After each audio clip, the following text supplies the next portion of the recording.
ओम नमः शिवाय। स्वर सुधा मंच पर आध्यात्मिक जानकारी के अंतर्गत प्रस्तुत है द्वादश ज्योतिर्लिंग। आज हम जानेंगे श्री नागेश्वर ज्योतिर्लिंग के बारे में। श्री नागेश्वर भगवान शिव का यह प्रसिद्ध ज्योतिर्लिंग गुजरात प्रांत में द्वारकापुरी से लगभग 17 मील की दूरी पर स्थित है।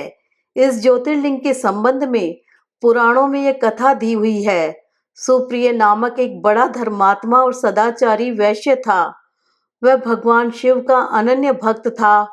वह निरंतर उनके आराधन, पूजन और ध्यान में तल्लीन रहता था।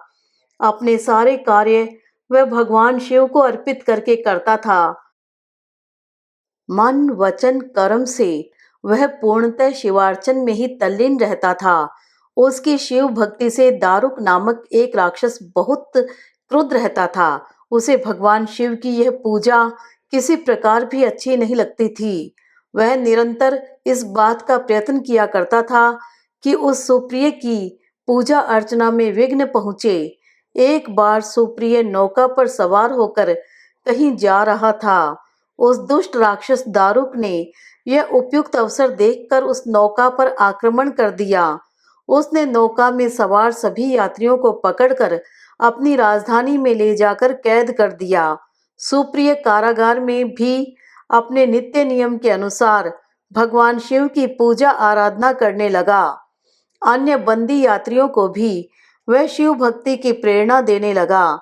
दारुक ने जब अपने सेवकों से सुप्रिय के विषय में यह समाचार सुना, तब वह अत्यंत क्रुद्ध होकर उस कारागार में आ पहुंचा।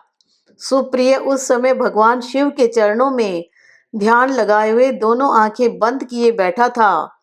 उस राक्षस ने उसकी यह मुद्रा देखकर अत्यंत भीषण स्वर में उसे डांटते हुए कहा, अरे दुष्ट वैश्य, तू आंखें बंद कर। इस समय यहाँ कौन से उपद्रव और षड्यंत्र करने की बातें सोच रहा है। उसके यह कहने पर भी धर्मात्मा शिव भक्त सुप्रिय वैश्य की समाधि भंग नहीं हुई। अब तो वह दारुण नामक महाभयानक राक्षस क्रोध से एकदम बावला हो उठा। उसने तत्काल अपने अनुचर राक्षसों को सुप्रिय वैश्य तथा अन्य सभी बंदियों को मार डालने का आदेश दे दिया।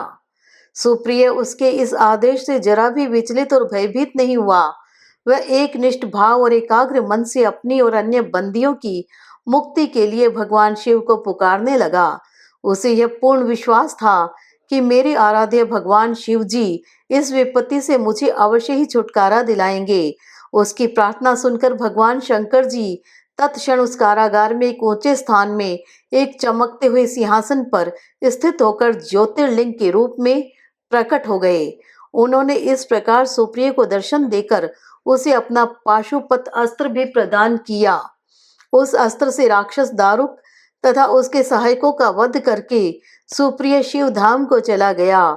भगवान शिव के आदेशानुसार ही इस ज्योतिर्लिंग का नाम नागेश्वर पड़ा। इस पवित्र ज्योतिर्लिंग के दर्शन की शास्त्रों में बड़ी महिमा बताई गई है।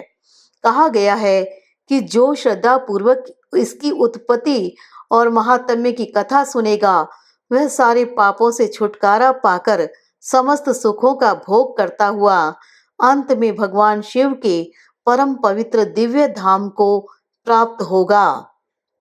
एतद यह शृणुया नित्यं नागेशोद्भव माद्रात् सर्वान् कामान्यात् धीमान् महापातक नाशनम।